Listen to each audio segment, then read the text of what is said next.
Riverside Aquatics Complex already has 3 major diving competitions coming to the facility this summer.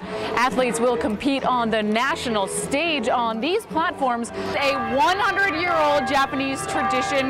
It has octopus and vegetables inside of dough. Meanwhile, many of the fire resources from right here in Riverside County have already been sent. Now, this list outlines the run-ins with the law that the 2 suspects who shot one another here at Toys R Us had previous to this. Witnesses here on scene say they heard some gunshots coming from the alley behind the businesses. The teenage shooting victim then stumbled up here onto the sidewalk and collapsed on the ground. Those rainwaters came down on Sunday morning, but take a look at this. The starting bid on some of these homes here at the auction is as low as $1,000. And firefighters do expect to have full containment on this fire here in Joshua Tree National Park by Tuesday morning. Police as well as Agua Caliente officials have confirmed that there have been 2 shootings here at the casino. So concert promoters say items like these water bottles will be collected and end up in recycling centers. A search and rescue chopper flies into Snow Creek from all the way up there. On board was this guy. He'd been stuck near the top of Mount San Jacinto for 4 days. When he got out, he looked okay, but he was really hungry. Minutes later, mountain rescuers brought his friend down to safety. One thing after another, we took a wrong route that brought us up like this avalanche kind of trail, and from that point, we had to sleep there. The next day, we ran into a waterfall. We didn't know our way. We had no map, no compass. Not the way the Riverside County Mountain Rescue Team recommends hikers take on the 10,800-foot San Jacinto Peak. These climbers were found just below the peak at the 9,500-foot elevation, and they were out of food. Yeah, it was freezing. It was a pain. It was more than the cold. It was just a pain. I mean, we had all the proper gear. My advice would be never trust this guy as a tour guide. One of the climbers was reunited with his girlfriend. She's the one who just might have saved these 2. I flew back from a business trip, so I was pretty worried because it's not like him to not call. They let people know their time frame, so when they didn't return, we were able to be called. What these mountain rescuers say a lot of people don't realize about Mount San Jacinto is the fact that it is so difficult because it's got the highest vertical climb in the shortest amount of distance anywhere within the continental United States.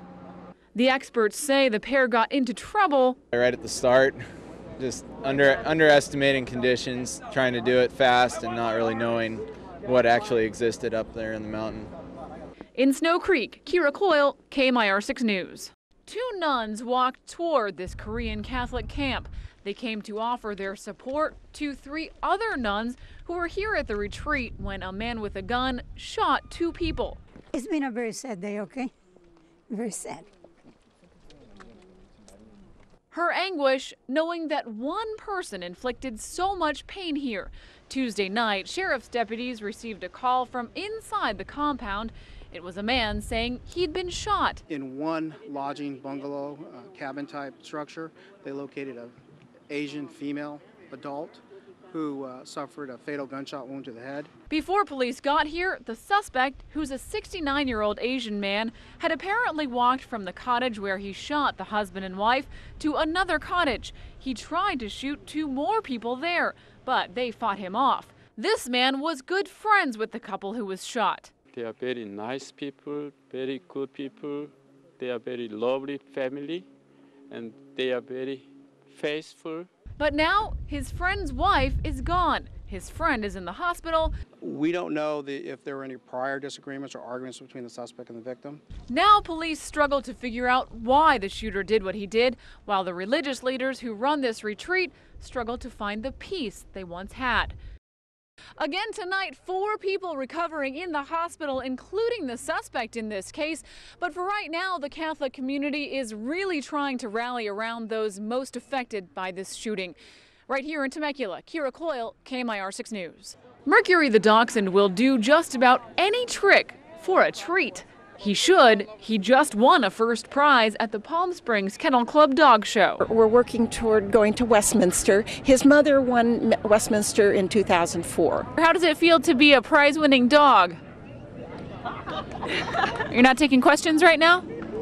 Mercury's just one of about 3,500 show dogs strutting their paws in this one of the largest dog shows in the entire nation. From the littlest breeds to the biggest, there are more than 150 kinds of dogs being shown at the dog show here this weekend, but a lot of the entrants actually couldn't make it. They got held up by the bad economy or by the bad weather in other parts of the country. Dog show organizers say the number of entries is down by several hundred this year, but Mary Lloyd from Colorado is looking on the bright side. We've been blessed with a drop in gas prices. A good dog. Her dog Roy takes about 2 hours to wash and dry, then another 2 hours just to comb. It's a lot of fun. A lot of fun. I'm a retired school teacher. I love my dogs. I love to drive. I love to travel. I like the friends I meet here. And I like the competition. But her big dogs are a big expense. My husband jokes that he says, you're going all that way for a 25-cent ribbon. And I said, well, yeah. Breaking news right now into the KMIR 6 newsroom. An agent says actor and director Sidney Pollack has died at age 73. We will have much more on his life and legacy to the entertainment world coming up tonight for you on KMIR 6 News at 11. Right now, the cleanup continues after several towns in the Midwest took direct hits from tornadoes over this weekend. 7 people are confirmed dead, and rescuers are still sifting through debris for more survivors. NBC's Janelle Klein has the latest. Memorial Day has special meaning in Iraq, where soldiers reflect on the friends they have lost since the U.S.-led invasion 5 years ago. NBC's Richard Engel reports from Camp Victory.